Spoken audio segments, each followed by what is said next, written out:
Hello, everybody, and welcome to another episode of MMORPG Tycoon 2. That's a huge mouthful. So what I do with these episodes is we have a chat about current and past MMOs, about game design and game development. And at the same time, we have a look at this wonderful game and we try and use some of the elements in here to show and explain various concepts. Now, a quick overview of where we are and what we've done so far. So, first of all, myself, I've been involved in the game industry now for 30 odd years, one way or another. I've designed so many worlds, I've published multiple games. Yeah, just lots. I'm not going to go on about myself. Those of you who are interested, you can jump on my Discord and I can post more details. However, it's nice to talk about game design and game development in such an interesting way as we've done here. So, last episode, I talked about what concept to use with regards to like zonal areas for characters to adventuring, whether you're going to use a leveling system, whether you're going to have zones that level with you, whether you're going to use skill-based leveling. There's lots of options you have when it comes to character progression and ways to reward the player and get those feelings of accomplishments as they continue on the adventure. This episode, I'm going to be looking more into the recent update that they've brought out for this game, as well as fast travel. Now, fast travel is quite an interesting topic, and all MMOs kind of do one form or another, or all of them. So we'll have a quick look at that as well, and we'll show that off in the game and how this game manages fast travel. So, one thing major has happened since last episode, and that is Amazon decided to join the market and drop their new world upon us. Now, one of the things that we talked about last episode, which I was not going to cover again in this episode, I think it's worth having a quick talk about again, which is how an MMO is going to use like zonal leveling or not, etc. So New World kind of does all of the above. So they've gone into the zonal leveling template, whereby each zone is set for a certain kind of like level of character, which then sets all of the monsters in that zone to be a certain level. And then anybody not of that level that enters that zone is either going to find the creatures underpowered or overpowered, or just right, based on several factors. So this, as we talked about last time, has several traps to it, and there are good things and there are bad things about that system. Now, New World's kind of decided to try and get around some of that with all of your weapon skills are independent to a certain degree of that, and each weapon can go up to level 20, and it's kind of independent of where you decide to level up. Yes, you can get more or less experience based on what you're doing, but you can still level up your weapon skills anyway. The other thing you can do is there are masses of crafting skills, but those crafting skills, they're not tied to a level. Some games try and say that, oh yeah, you need to be level 30 before you can progress in this crafting skill. They've not done that, so they've left that completely open. And interestingly, they've also put the top end, well, most of the common top end resources in every zone. There's less of them in the lower level zones, but they're there. So that allows you to craft all of the way up to level 200, even in a low-level zone. Yes, you might be missing some of the more rare or exotic items you would want for some of the more difficult recipes, but you can still do it. So that well, also because each territory is fought over and owned by different factions, it encourages people of higher levels to hang around in low-level zones. Now, this is the biggest issue you've got with a zonal game, is certain zones can become dead. Nobody there because there's no reason to be there. It's like, oh yeah, this zone was only for level like 11 characters.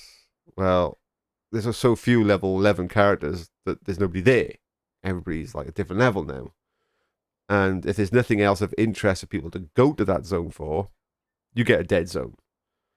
And one of the interesting things that this game does, MMORPG Tycoon 2, is if you have a quick look here, it shows you the kind of people that are currently subscribing to my world.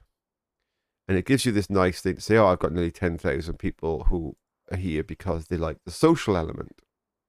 Now, this is an important fact, is not everybody is going to be on your MMO just to kill monsters. Some people want to hang out with friends, but some people just like being in an area where they can group up with people or PvP challenge sometimes. They just like being somewhere where there's other people around that they can talk to. Even if it means they just like hanging out in chat and being rude and saying horrible things in chat. They like the fact that there's other people there that they can just do their thing with. So the social people on my world are very happy in this zone at the moment because it is teeming. So they're going to be like, oh, this is great. There's so many people. I have a great time. You know, I can be a Wally, and other people will go, oh, look at that Wally. And yeah, so they all have lots of laughs and whatever because it's a very social environment. But yeah, if you get a dead zone, then the social people will be like, oh, there's nobody to talk to. You know, I'm dancing on top of this box naked and there's nobody watching me. It's another new world reference there for those who've been in some of the cities and towns that I've witnessed, whereby for some reason people just like hanging out in the middle of the town and dancing naked. But that's cool. It's a thing. It's funny. People enjoy it, and everybody gets a kick out of it. And the people who like the social part of it instantly get a boost. Win. Job done. Yeah. So keeping zones alive is very important in an MMO. Dead zones, not good. So that's New World. We just basically covered what New World has tried to do to stop this from happening and to keep zones alive. Now, where are we on my world? Now, we left last time with this area was basically done. This was the start area. And it's pretty crowded. Sometimes a day, it gets quite close to 2,000 people logged in this zone on its own. 2,000 little people. And I love this game because this game, I mean, I can click on somebody and it'll tell me, you know, how much even they've got in their bank account. It'll tell me what quests they're currently doing. It'll tell me things like, God, this obscure stuff. Oh God, cancer survivor. That's not really what I wanted to pick on. What else have we got? That guy's gonna. It'll just say strange. Oh God, that guy's a beast. It'll say strange things like somebody sat there like with a cat on their lap on their webcam. The amount of detail this game goes into is just bizarre. In an amazing way. Yeah. It just think that there's like could be 2,000 people simultaneously running around in this zone alone, and all of them have got that kind of in-depth detail. And my next milestone is 100,000 people. I mean, yeah, you can just imagine how crazy this game gets. So, the quests from here, there was basically somebody was kidnapped, and the quest line pushed people to go into the forest, which is all dark and gloomy if you zoom in. I like the fact that it doesn't do the dark and gloomy bit when you're afar, so that you can actually edit and play about. But then when you zoom in, any effects you've decided to do, or any coloration or tints or something like that, then come in so that when you come down, you can actually see the world as the players see it. And this is the hard zone, if you get what I mean, from how to get from this village to what was going to be the main city in this area. So this is the tough way. You're going to go in here to try and rescue that person, and you find out about this new group of people over here, the Doomstars, that the local thugs have sold the captured person to, the prisoners to.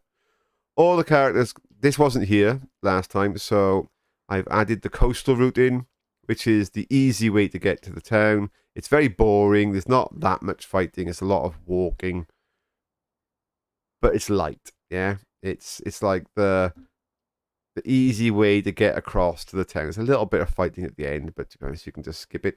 And then you get to the main capital city. I've got a lot of buildings to add, as you can see. I've started building this city, but each house costs $1,000 for me to place. I then need to wait for the dev team to activate it. I need the dev team then to make sure it hasn't got any bugs. And they're an overhead. They're quite an expensive overhead to put in. But if this is going to be a city, this place is going to be full of houses. The whole place is just going to be just chocker. There is fighting available, and this zone is for levels 2 to 4. So this zone is level 1. Both of these zones are levels 1 to 2. So as soon as some people here have mopped up some of their quests, they'll move into these to do some more questing. But this is 2 to 4. So this is going to encourage people who are level 3 in these areas to quickly come over here and just finish off getting their level pushed up. Now, in this area, there's a lot of quests that are like running around and going to the pub. There's a pub crawl. There's farming. There's over here. There's loads of boars, the skin. There are rats on the beaches here, where these houses have all got a bit dilapidated because there's these rats, and there's more people killing rats than there are rats by far.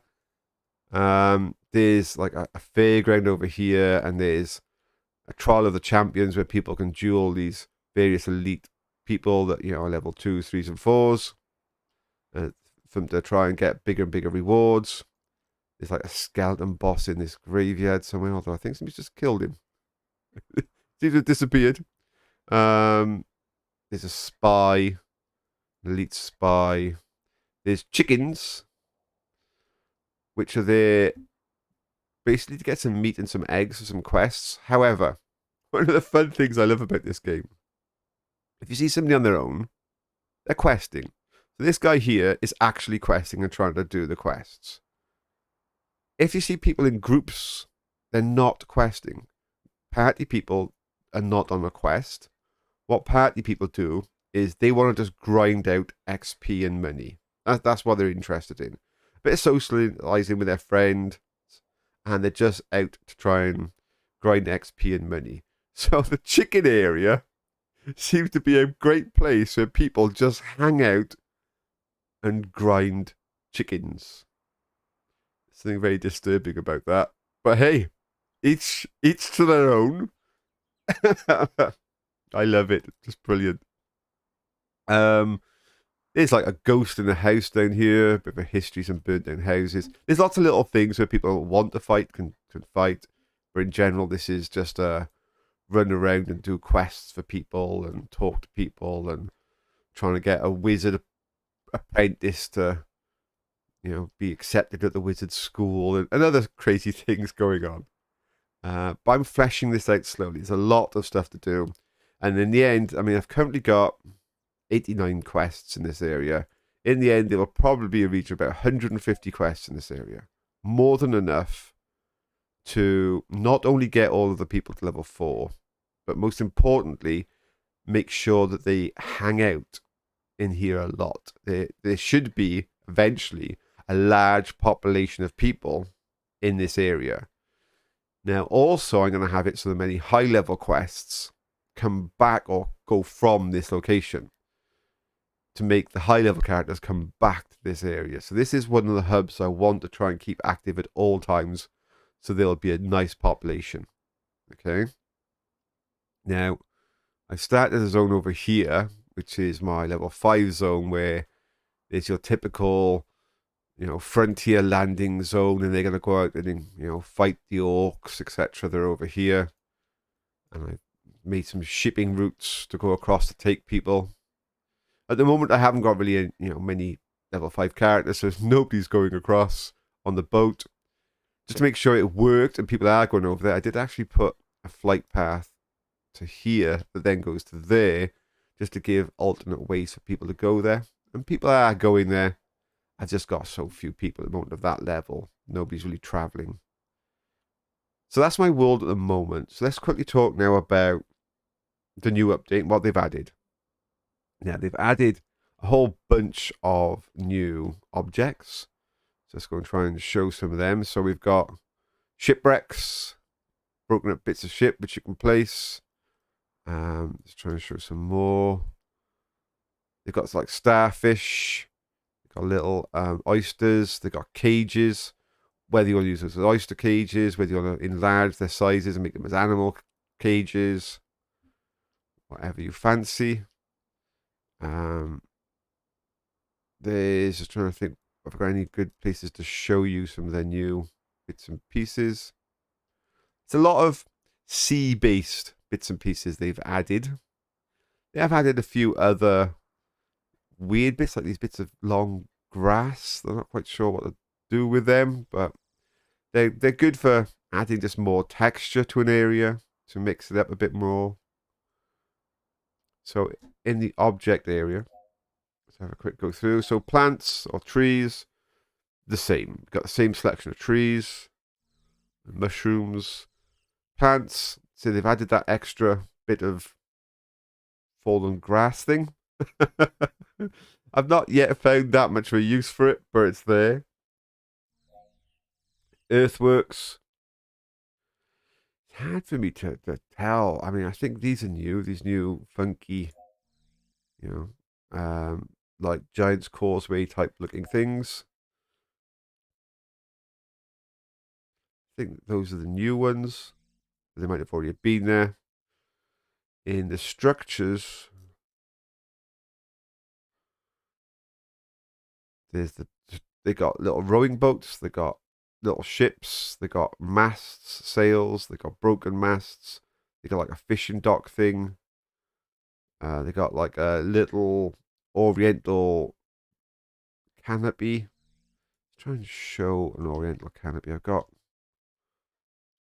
the odd one or two placed just to try and find a way to fit them in.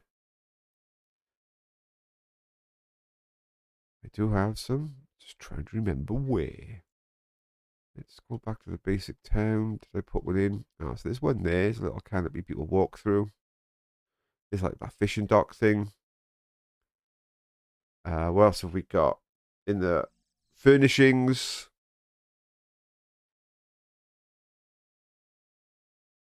It's hard to tell if there's anything new in there. There might be. I mean, there's more of these little pillar things, but there might have been some of them anyway.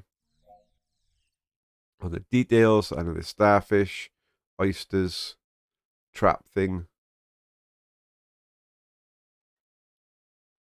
I think they said there's like nearly is like an anchor. I think they said there's like nearly 20 or something like that new objects they've added. In the buildings, I don't think there's a new building. But then obviously on the flight paths, and this is where we move on to fast travel. So for fast travel, they have added the following. So there was already these flight paths for the birds. They've now added ships, zeppelins, and hot air balloons. And they've added teleporters. Absolutely fantastic. So I've got a massive range of fast travel options now to give the players. When we say fast, I mean obviously a ship's not fast. but it's much faster than walking. And let's have a quick chat now about fast travel in games. Some great ways that they've been done, but most importantly, what's the point of fast travel? Okay. Now, some of you might be straight away, oh, well, it's to get somewhere fast. Just stating the obvious. And the answer is, okay, yeah, it is to get somewhere fast. But to be honest, if you just wanted to get somewhere fast, you could just create a lobby. Yeah. You could just go, well, here's a lobby. You want to get to the action fast? There you go. Just go to wherever the action is. So there's more to it than just, well, get to the place quick. And if I added like a DLC, imagine this is World of Warcraft now, and I do so like the Bird Crusade or something, then a portal that you enter and you're just there is perfect. It's an instant fast travel. It's like I enter this portal and I'm now in the new zone. So getting to somewhere quickly is the obvious statement. Now, the other thing that you want to add fast travel in for, though, is a way of draining something from the player. I know that sounds horrible, but it gives the player something else to be doing. Now, there's various methods of draining. In my world here, for example, in this zone alone, so if I go to paths, so in this zone alone, one zone, there are three bird flight points in this one zone alone. Now, why is that? Well, each one of these flights is going to cost the player, at the moment I think I've got like 5 or 6 gold per flight. But each character now is going to look and go, do I want to walk across these roads? And there's plenty of quests they can pick up along the way. Or do I want to just hand my quest in and go over there and get it done? And more often than not, they'll go, tell you what, I'm just going to go over there and have my quest in. But I now get to drain money out of the economy. I take gold out of the economy, and that player now is going to want to go and do more quests to get more gold, because I just drained some of his gold just by making him move around the map quicker. So it's a good way to take a resource, in this instance, gold, out of your world, out of your character's inventory.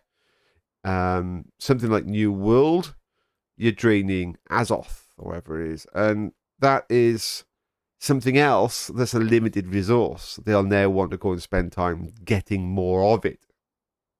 So you've given another thing for the player to do in return, so they can travel faster. They could walk and not spend any of it, or they can spend it and then quest to go and increase it. So that's one of the reasons why you want to add fast travel to your world, is it gives the player something else to think about, and you can drain their resources while you're doing it. And in exchange, they get the content that they want to do quicker. Now, there's a fine balance there between being an annoyance and something that is a hindrance to the player to get their content done, and draining resources from the player. You got to get that balance right. You go too much one way, then players will get annoyed. Too little, and it just becomes an everyday thing that everybody does, and it's nonsensical. You might as well have a lobby. Now, let's have a quick chat about other ways that people have done fast travel in the past. And one of the things I want to mention was, there's one game that created a fast travel system that, even though it came out right at the beginning, but easy for me to say, the beginning of massively multiplayer online role-playing games, nobody else has copied since ever, and that was from Ultima Online. Now, they had a very, very interesting concept for fast travel, and there's some games that this would work, some games it wouldn't work so much. And what they had is, say this, this is the guy who wanted the fast travel. What he could do is, he could craft like a blank rune in it to have in his pouch, and then what he does is he casts a binding spell on that room. And when he does that, the very point he does that, it records the exact XYZ location that he did it. So you could cast it here, right now, next to this lamppost coming up. And that rune, which you could then rename to be next to lamppost, would be fixed at that location. He could give that rune to his friends. He could keep it himself. He could even put it in like in a little rune book where you can have like a collection of runes. And then at some point in the future, anybody could cast a teleport spell on that rune. And the spells aren't free. You've got to use reagents, which is another word of saying you need to spend some gold. So you spend some gold to cast a teleport spell on that rune, and then you teleport to the exact point that that rune is located at. Which is great, because what you can do is like you can have, say, if this is your house or wherever it's going to be, you can make a rune outside of it. You can give that rune to all your friends, and then you can say at any point in the future, on Discord or whatever, oh, let's all meet at my house. And everybody just casts a teleport spell on the rune that says your house, and they all appear outside. So the whole world becomes your fast travel point. It'd be like, oh yeah, this is where I like going to kill boars. This is my favorite boar hunting spot. And this is where I like to go shopping. This would be like my favorite shopping spot. And you create like a little book of potentially almost an infinite amount of different locations that you could have created. You create, sort of like top 20 sort of things you want, And then that's your fast travel. Yeah, meeting spot with friends and all sorts of stuff. You just create your little books. And you could buy and sell those books if you wanted, or give them to friends or whatever. And that was an amazing way to do fast travel. It allowed people to drain gold, because they had to constantly buy reagents, to make their own fast travel network.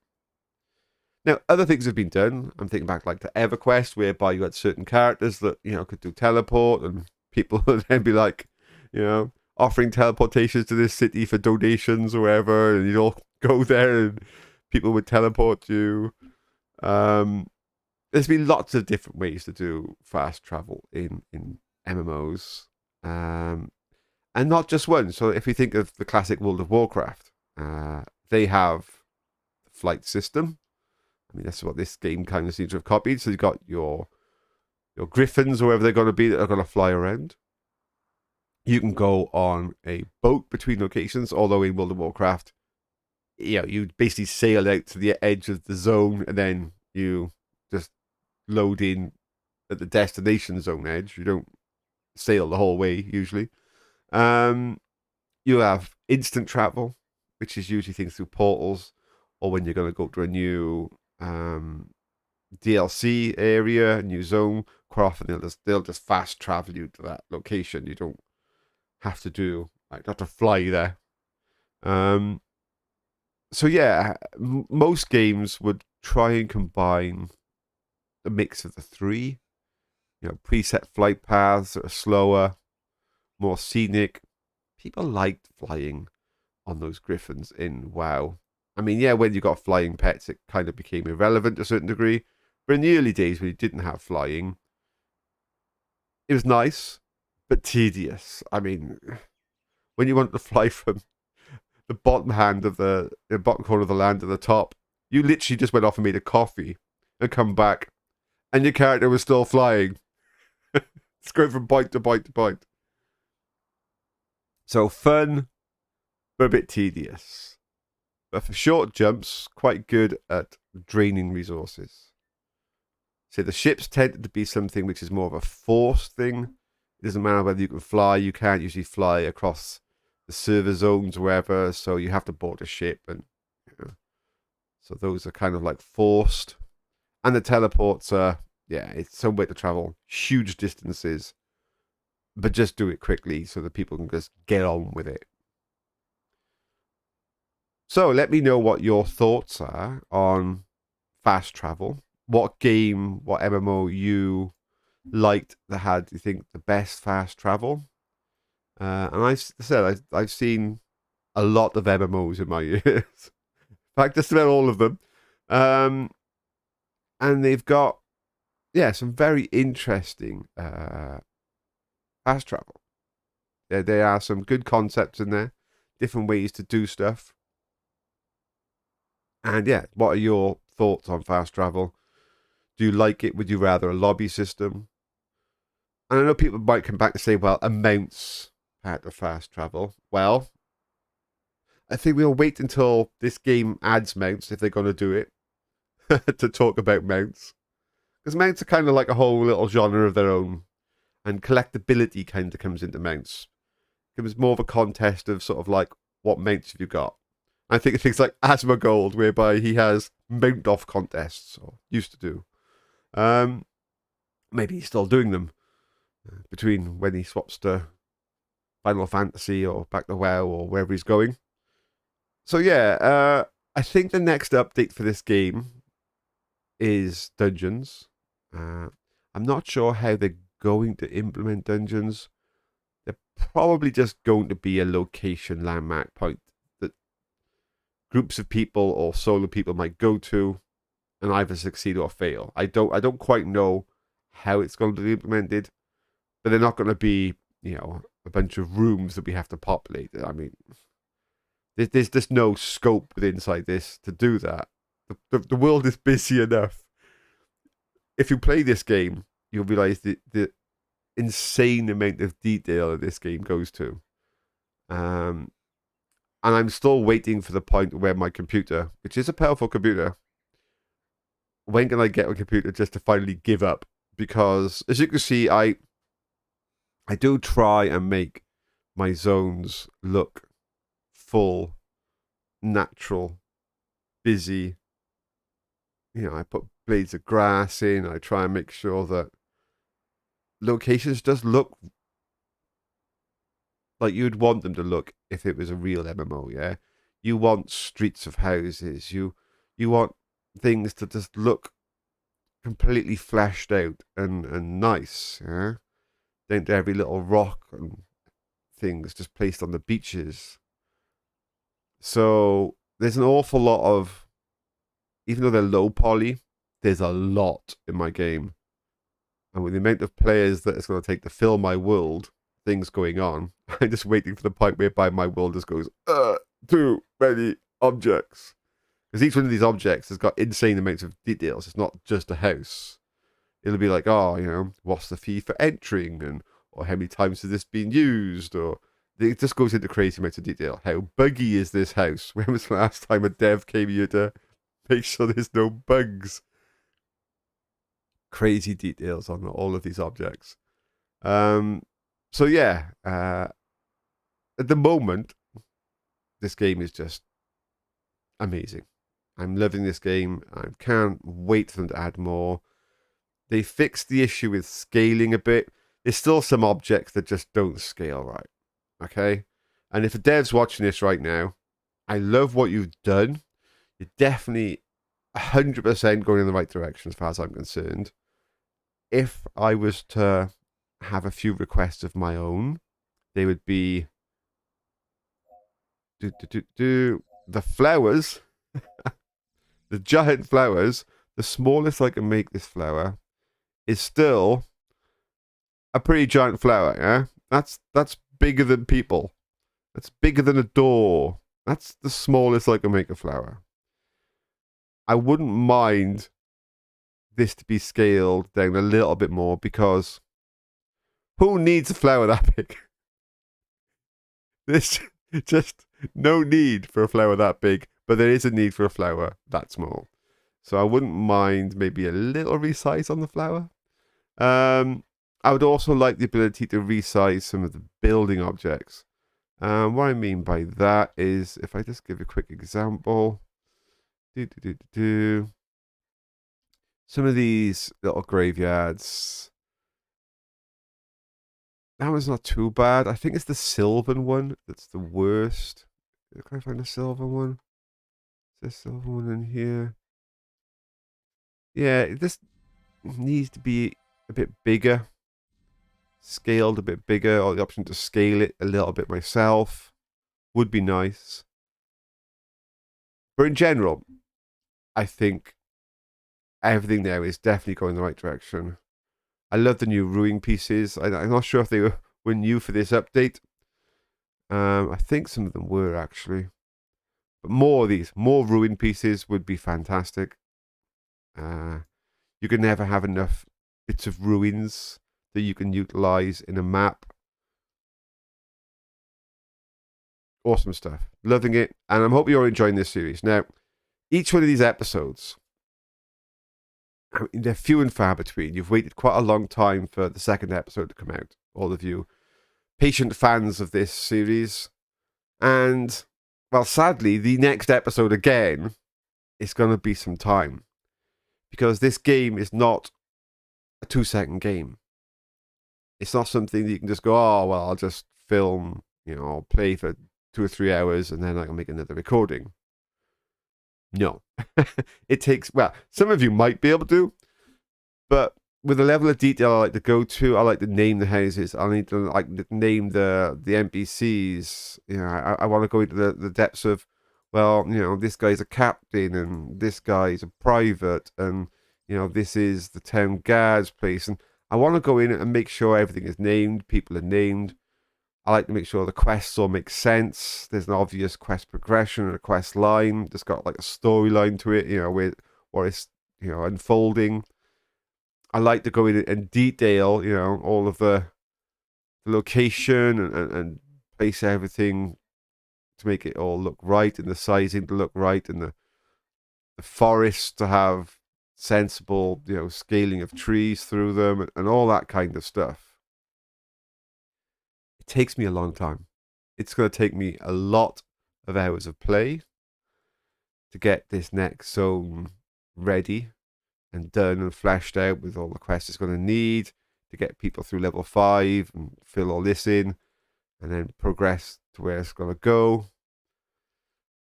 And it takes quite a long time for the players to level up and start populating the new lands. So it could be quite a few weeks before the next episode comes out. So please, subscribe to the channel if you want. Click the notify bell channel if you want. I've never really asked people to do that. All I ask is, hey, if you give it a view and you fancy giving it a like or a comment, brilliant. Absolutely fantastic. If you want a sub and you want to notify that, then I'll give you a hug. But I never expect that from anybody. Just check in on the channel now and again. See if the next episode has dropped. Watch it, if this is your thing. But other than that, thank you very much for watching this. I'm hoping you enjoyed it. I'm always very much honoured when people decide to watch my videos, in their free time as opposed to watching anything else on television or YouTube. I'm very grateful. And that's it from the Baron, and I will see you all next time. Bye now.